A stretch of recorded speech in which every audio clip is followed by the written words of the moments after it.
ये ऐसा ही है, आप किसी से शादी कर रहे हो और उसकी 3 मंगनियां टूट चुकी हैं। तो बंदा घबरा था मैं, यार ये क्या है। मैं यहाँ पर मेरा एक बड़ा ज़बरदस्त सवाल है, और मैं पहले इसकी बैकग्राउंड भी बताता हूँ कि देखें, ऑडियंस, स्टूडेंट, जब भी कोई ऑर्गेनाइजेशन एक एम्प्लॉय को हायर करती है ना, तो वो उस एम्प्लॉय पे इन्वेस्ट करती है। सबसे पहले तो इतना टाइम लगाती है, सबसे कीमती चीज़ तो टाइम है, पैसे लगाती है, उसको रिक्रूट करने में एडवर्टीजमेंट हो रही होती है, इंटरव्यूज़ में टाइम लग रहा होता है ठीक ठाक, फिर कुछ महीनों बाद जाके वो ट्रेन होता है, 3-4 महीने में ट्रेन होता है।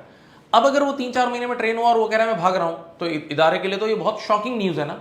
तो यूएई में भी जब आप जाते हैं तो मेरे ख्याल से 7-8 हज़ार दिरहम कुछ वीज़ा फीस है जो एम्प्लॉयर ही बेयर कर रहा होता है। ये कल्चर है कि वहाँ, बल्कि लॉ भी है शायद, कि एम्प्लॉयर उसकी वीज़ा फीस बेयर करता है। तो एम्प्लॉयर ने आपको बुलाया, वीज़ा फीस बेयर की, और आप 3-4-5 महीने में अगर आपने कहा मैं स्विच मार रहा हूँ, किसी और जगह जा रहा हूँ, या मुझे नहीं करना काम, तो अब ये एम्प्लॉयर का कितना बड़ा लॉस है।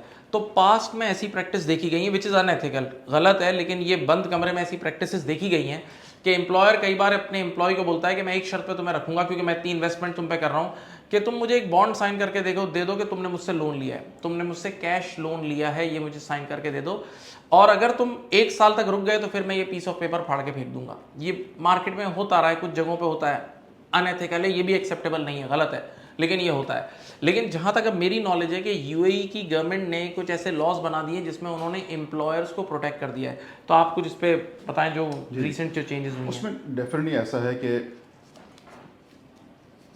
बहुत जल्दी स्विच कर जाना जॉब को भी आपकी अपने करियर के लिए अच्छा नहीं है। यस, ठीक है, बहुत सी दफ़ा हम देखते हैं कि एम्प्लॉयज़ वो देखता है कि अच्छा इस जो कैंडिडेट है उसका एटीट्यूड क्या है, सीरियसनेस कितनी है उसकी उस प्रोफेशन के साथ या उस जॉब के साथ, कंसिस्टेंसी में कैसा वो चल रहा है, उसका पास रिकॉर्ड क्या है।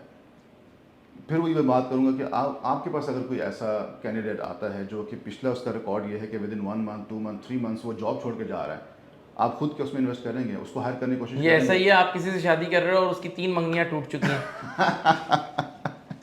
तो बंदा घबरा था मैं, यार ये क्या है। हाँ, तो उसमें आप भी नहीं करेंगे, आप भी ऐसे बंदे के ऊपर ट्रस्ट नहीं करेंगे कि यार आज मैं इसको रखूंगा, मैं इन्वेस्टमेंट करूंगा, 3 महीने बाद मुझे भी छोड़ के चला जाएगा।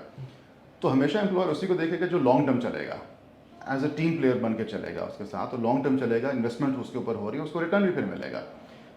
यूएई के अंदर क्या होता है कि आपकी इनिशियल हायरिंग कॉस्ट बहुत ज़्यादा होती है एग्री। एम्प्लॉयर के लिए।